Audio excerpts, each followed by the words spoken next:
Welcome to Inland Empire Live, bringing you issues, events, and perspectives from throughout San Bernardino and Riverside counties. I'm David Brady, and on today's show, I'll welcome Tiina Mittler and Dr. Matthew Poole from Cal State San Bernardino to talk about its stunning new Performing Arts Center.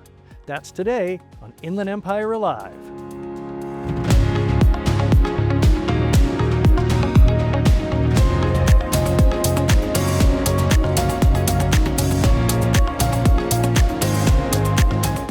The Inland Empire has a wonderful new beacon for the arts, and here to tell us all about it are Tiina Mittler and Professor Matthew Poole from Cal State San Bernardino. Welcome both of you to the program.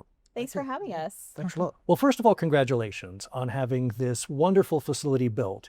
Tiina, I'll start with you. I know that aside from the years it took of construction, tell me what it took to actually get this facility built. I know it was on many people's wish list for a very, very long time. Well, it's a dream that's 30 years in the making, and we're so fortunate to have it on our campus as our new front door to the community.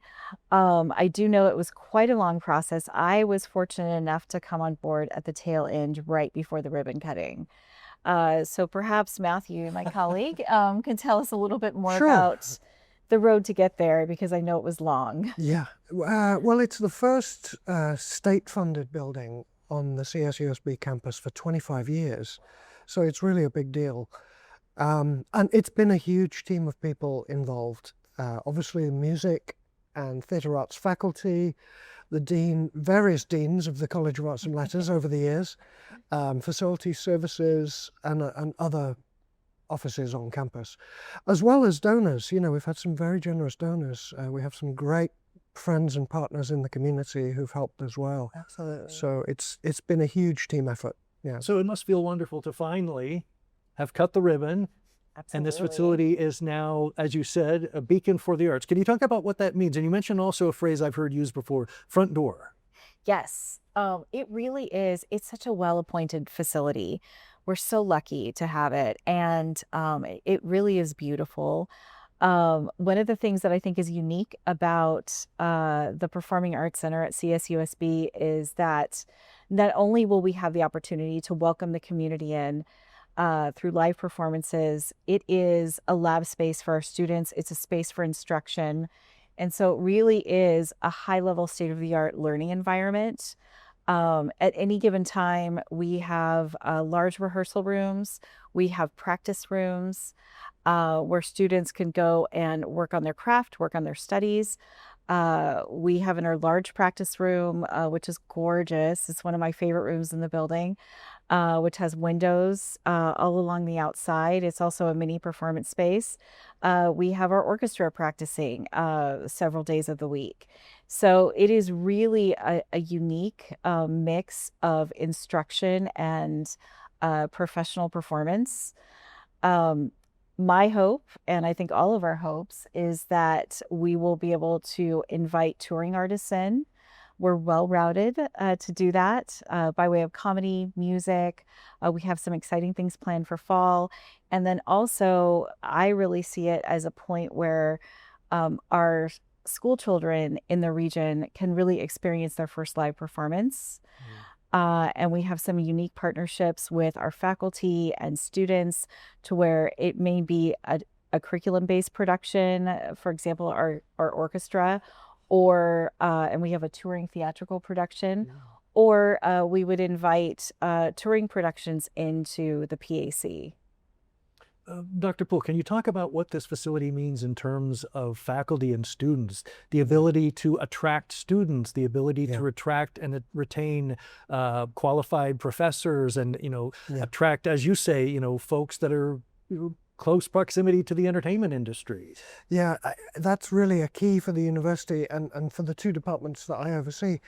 You know, the building is state-of-the-art. It's got incredible equipment. It's got incredible, well-designed spaces, really well-designed spaces for performance and instruction. And it just amplifies the work that the faculty are already doing. I mean, the faculty and staff teams in both music and theatre arts are really incredible and, so skilled at both teaching and the professional work that they do, around the world and in the region. And it just allows them to really reach their ambitions. For example, the recording studio that Tiina mentioned, it is phenomenal. It's the best recording studio in the Inland Empire. And the rest of the building is hooked up to that. So you can be recording, a full symphony orchestra in the large rehearsal room with amazing acoustic quality.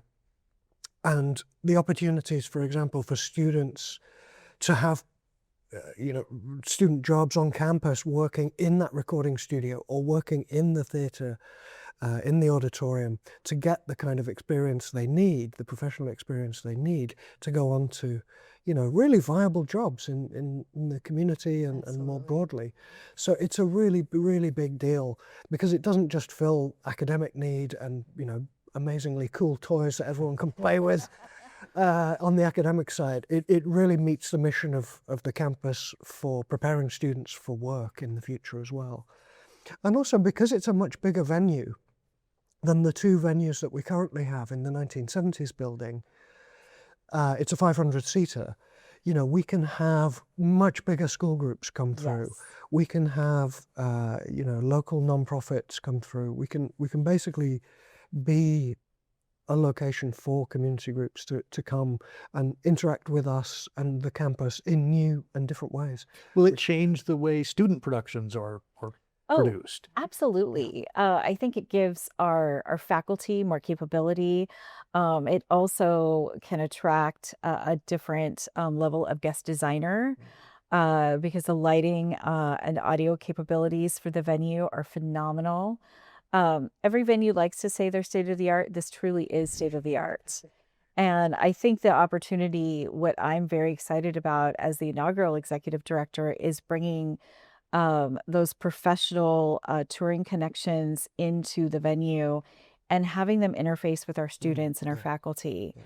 I have a background in arts presenting and have run 2 previous venues curating live performance seasons. And so the opportunity to bring in a company that's on a West Coast tour, be it dance, be it vocal, music, youth productions, youth theater productions, is exciting that our students can really interface with performers that are doing exactly what they want to do. When we come back, we'll have much more with Dr. Matthew Poole and Tiina Mittler from Cal State San Bernardino right after these messages. Join us for our weekly farmers market in San Bernardino. The farmers market is ongoing every Tuesday at Court Street Square, located at 349 Northeast Street from 8 a.m. to 1 p.m. This event features both farmers and hot food vendors. Come purchase fresh produce at the farmers market and enjoy a nutritious lunch for the day. This is a certified farmers market with fresh and quality produce grown by real farmers from the region. For more information, visit our website at sbcity.org/parks. You can also call us at 909-384-5233 or email us at recreation@sbcity.org. See you there.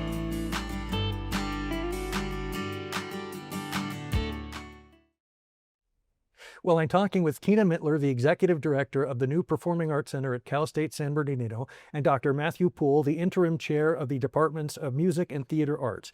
There's one thing we should probably talk about, and that's opportunities for naming rights, sponsorships. I know you have this wonderful program called Take a Seat. Can you talk to me about what opportunities exist? Absolutely. The opportunity to have a small piece of the Performing Arts Center. We have seat plaques, so we have a Take a Seat campaign that is very active right now, and it's really available to all price points. So you can have your own little corner of the Performing Arts Center, from our side mezzanine all the way down to our President's Circle. What was nice is a few weeks ago, we had one of the fraternities on campus, and they had bought a seat in our President's Circle as a way to honor a few members that had passed away. So we have, I like reading the dedications, but we certainly have many seats left, and that opportunity still remains.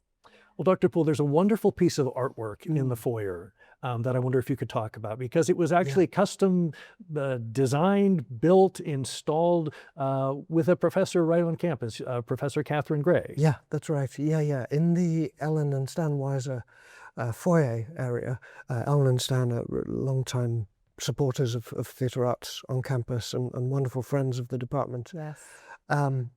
There is now a really impressive chandelier, as you say, designed by my colleague Catherine Gray, Professor Catherine Gray, who, as you probably know, is a world-renowned glass artist.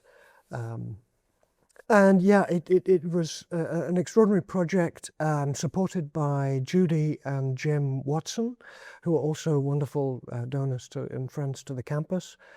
And it's not only is it an incredibly impressive piece of glasswork because it's 6 huge egg-shaped globes with smaller egg-shaped globes inside, which are incredibly difficult to produce at that scale by hand. And then there's electronics which run different LED lights so that it's different colors. Yeah, it's not just glass, it actually it has functions. Exactly, it has beautiful electronics functionality. But yeah, the really nice thing about it is that Cathy Gray obviously led a team. It was a huge effort. And there were three alums of the Studio Art program who worked with Professor Gray on designing and creating the chandelier, and it was created up in the Museum of Glass in Tucson in Washington State.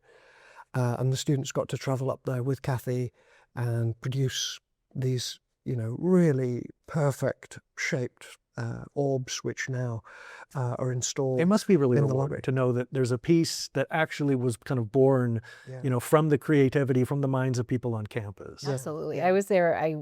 My second day on campus was installation day. Oh, hard-hatted. So I got to see it installed, and it was quite an effort. The interesting thing is, Catherine, the way she conceived it was almost like an egg. And I know you'll have pictures of this. And she thought of that as the student experience of how there's growth and there's creativity. And I thought that was particularly That's a beautiful interesting. metaphor. And it really adds a lot of warmth and vibrancy to the lobby.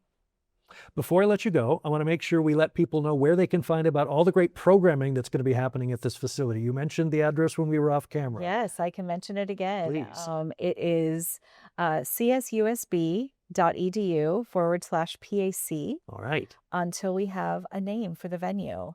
And if you want to find out everything that's going on in the music and theater arts, it's csusb.edu/music or /theater-arts. When can folks look forward to productions? When are tickets available? What are the type of productions that people can sort of expect to see? A variety, of course. We'll have our first performance at the end of September. We'll probably have an announcement coming around July. And we are working together on a number of different things, but we will be opening with a really fun, high energy performance. Well, it's been wonderful having you both on the show. We look forward to years and years to come of terrific performances at the Cal State San Bernardino Performing Arts Center. Thank you again. So much. Thanks. Thanks for having us.